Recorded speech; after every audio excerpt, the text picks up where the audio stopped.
Fundamentos. Edificando sobre la verdad de la palabra de Dios.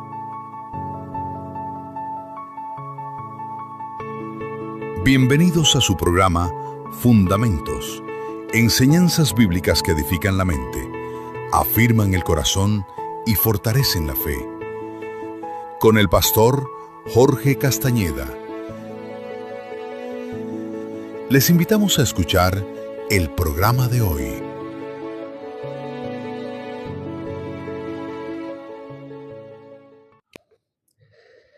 ¿Por qué estudiar la doctrina de la Iglesia? Que el Señor les bendiga. Hoy daremos inicio a un estudio acerca de la doctrina de la Iglesia o la eclesiología bíblica. Esperamos en todo este estudio recorrer aquellos puntos de entendimiento y principios que tienen que ver con esta santa institución. Seguramente el mismo hecho que exista indiferencia al respecto de este tema señala que no hemos entendido lo que es la Iglesia y qué papel cumple en los propósitos de Dios. Se supondría que los cristianos estamos interesados en conocer todas las cosas que el Señor reveló en su palabra, pero mostramos verdadero desinterés con respecto a este tema de la Iglesia como cuerpo de Cristo. Vivimos en una generación profundamente contradictoria. Por un lado, hay gran interés en lo espiritual. Las personas hablan de Dios, de los propósitos de Dios, de la voluntad de Dios, del plan de Dios. Pero por otro lado, hay un creciente desprecio por ese Dios revelado o ese Dios como se revela en las Sagradas Escrituras y por todo lo que tenga relación con Él, como el caso de sus mandamientos, de su adoración, de su día, incluso para nuestros propósitos hoy, el tema de la Iglesia. Muchos dicen, mire, yo soy cristiano, yo amo a Dios, pero no necesito ir a una iglesia. O mi relación con Dios es personal, no necesita de una iglesia. O ¿para qué ir a una iglesia? La iglesia está llena de hipocresía y asuntos semejantes. Sin darse cuenta, estas personas están rechazando aquello que Cristo ama, porque la Escritura dice en Efesios 5:25 que Cristo amó a la Iglesia tanto que se entregó a sí mismo por ella. Entonces, la pregunta inevitable es, ¿cómo se puede decir que se ama a Cristo y por otro lado se desprecia o se menosprecia o se mira con desinterés aquello por lo cual Él murió? Este episodio es fundamental porque si entendemos mal la Iglesia, viviremos mal toda la vida cristiana.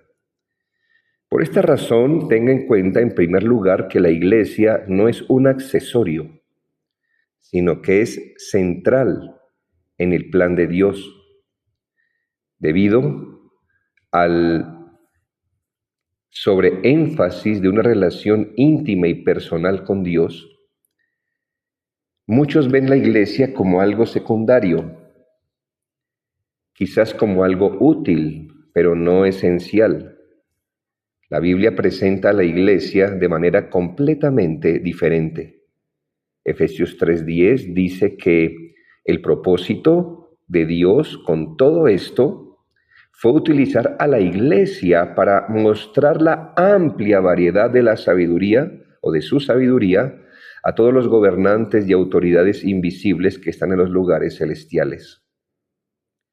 Este texto y semejantes nos muestran que la Iglesia no es una idea de sabiduría humana, no es una organización que los hombres inventaron, no es una organización originada en las conveniencias de la religión, ni para motivos coercitivos. La Iglesia es el escenario donde Dios despliega su sabiduría redentora, no solo en ella, sino a través de ella. Es más, no existe un creyente que no tenga que ver directamente con la Iglesia, con la suerte de ella, ni con el despliegue multiforme de la sabiduría de Dios en ella. Si nota, Efesios 3, 4 al 6 dice, hablando del misterio de Cristo, misterio que en otras generaciones no se dio a conocer a los hijos de los hombres, como ahora es revelado a sus santos apóstoles y profetas por el Espíritu. ¿Cuál es este misterio? Que los gentiles son coherederos y miembros del mismo cuerpo y copartícipes de la promesa en Cristo Jesús por medio del Evangelio. Entonces las preguntas aquí son, ¿es judío, creyente en Jesucristo y justificado por la fe? Según el texto, entonces tiene que ver con la iglesia como plan de Dios. No es judío, sino gentil, nacido de nuevo, redimido en Cristo, tiene que ver con el misterio de Cristo que es la iglesia. El reformador dijo, nadie puede tener a Dios como padre quien no tiene a la iglesia por madre. Esto es profundamente incómodo para el hombre moderno, porque el hombre quiere a Dios, pero sin compromiso, sin autoridad, sin sujeción. Pero Dios no desarrolla sus propósitos salvadores fuera de Cristo, del Evangelio y de su cuerpo. El Señor no desarrolla su plan en individuos aislados, sin conexión con la cabeza ni con el cuerpo. Dios no salva individuos aislados para la individualidad. Salva un pueblo para sus propósitos comunitarios. Primera de Pedro 2:9 dice lo siguiente, pero ustedes son linaje escogido, pueblo de reyes y sacerdotes, nación santa, pueblo que pertenece a Dios, para que proclamen las obras maravillosas de aquel que los llamó de las tinieblas a su luz admirable. Ustedes antes ni siquiera eran pueblo, pero ahora son pueblo de Dios.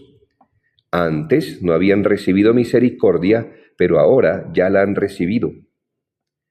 Nadie es llamado a la salvación en Cristo para vivir solo, sino para pertenecer a Cristo y por ende a la iglesia, que es el cuerpo de Cristo.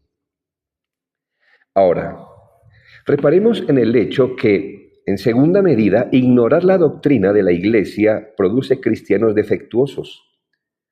Una de las razones por las que haya tanta confusión hoy es porque la iglesia ha dejado de enseñar lo que es la iglesia.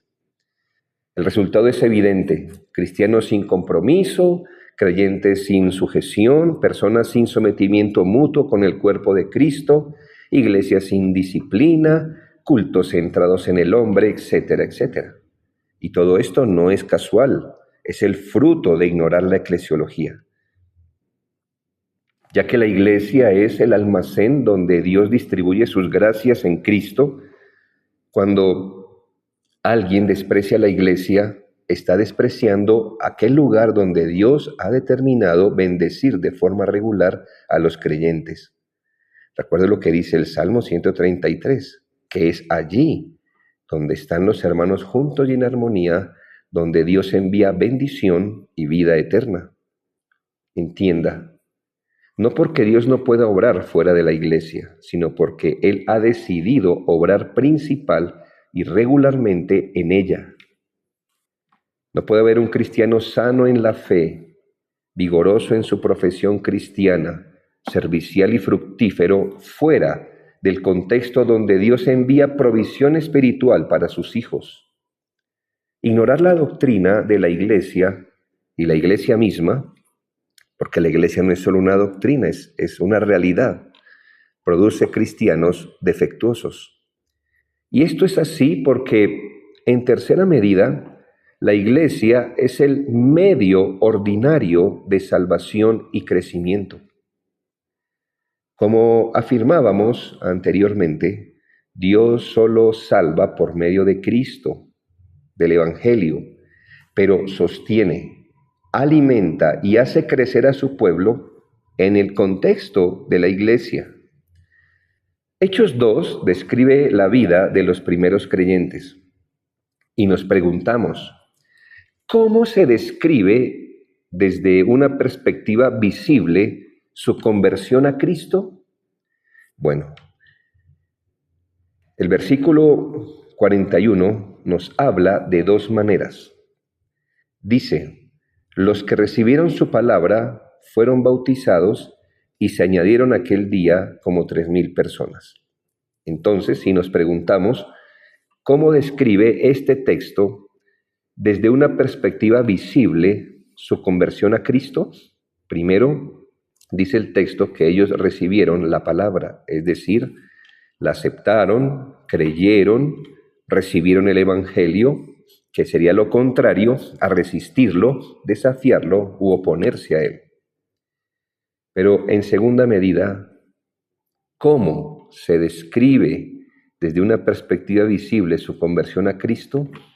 Ser añadidos a la iglesia ya existente. Ahora, no solo esto, ¿cómo se describe el desarrollo ordinario de su vida como convertidos a Cristo? El versículo siguiente, el versículo 42 lo dice: perseveraban en la doctrina de los apóstoles, en la comunión, en el partimiento del pan y en las oraciones. Observe que de forma visible convertirse fue recibir la palabra y ser añadidos a la iglesia. Y de forma visible, ¿cómo se describe el desarrollo ordinario de la vida de un creyente? Bueno, doctrina, comunión, ordenanzas, oración, y todo esto en el contexto de la iglesia, no en aislamiento, no en el individualismo. Dar la espalda a la iglesia es dar la espalda al orden de Cristo para la vida del cristiano. Y no. Debemos ser claros que no estamos hablando de una institución perfecta, sino de una institución divina, de la cual Cristo mismo dijo en Mateo 16:18, edificaré mi iglesia. La iglesia no es la iglesia del hombre, aunque la compongan hombres. Es la iglesia de Cristo, fundada en su sangre y edificada en su palabra y con su poder. Por este motivo podemos afirmar finalmente que una baja visión de la iglesia revela una baja visión de Cristo. A nivel del desarrollo vivencial y de la dinámica regular, no se puede separar a Cristo de su iglesia, tal y como en un cuerpo vivo no se puede separar la cabeza del cuerpo. Y no es porque los cristianos deseemos verlo así. Es, de hecho, la manera como Dios mira a su iglesia. En Hechos 9:4, cuando Cristo confronta a Saulo cuando asolaba y perseguía a la iglesia, le dice: ¿por qué me persigues? Saulo no estaba persiguiendo a Cristo directamente, estaba persiguiendo a la iglesia, pero para Cristo atacar a la iglesia es atacarlo a él. Así como ignorar, pensar mal, despreciar, ofender o dañar la iglesia es ignorar, pensar mal, ofender o dañar a Cristo. De la misma manera, amar la iglesia es también amar a Cristo. Visto desde otra perspectiva, el amor a Cristo se manifiesta en el amor a su iglesia. Así que debemos examinarnos. ¿Amo la iglesia?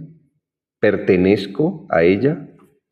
¿Estoy comprometido con ella? ¿La sirvo? ¿La soporto? ¿Me someto a ella? Recuerdo, no existe cristianismo bíblico sin iglesia. Así que, querido oyente, querido hermano, usted no puede vivir la vida cristiana correctamente si no entiende lo que es la iglesia. No puede crecer correctamente si desprecia aquello que Cristo estableció como el contexto de desarrollo regular de un creyente. Usted no puede honrar a Cristo si ignora el cuerpo de Cristo. La iglesia, querido amigo, querido hermano, no es opcional, no es un accesorio, es el diseño de Dios para su vida espiritual. Por eso en esta serie vamos a estudiar cuidadosamente qué es la iglesia, cómo debe funcionar, qué tareas cumple, cómo debemos desenvolvernos en ella. Y es mi oración no solo que aprenda ciertas doctrinas y principios, sino que al ser confrontado y corregido sea edificado y se dé en la voluntad de Dios a la iglesia. En el siguiente episodio comenzaremos definiendo bíblicamente qué es la iglesia. Esperamos entonces verle de nuevo allí. Que el Señor le bendiga. Que la verdad estudiada hoy edifique su vida. Esto fue Fundamentos Podcast. Le esperamos en el próximo programa.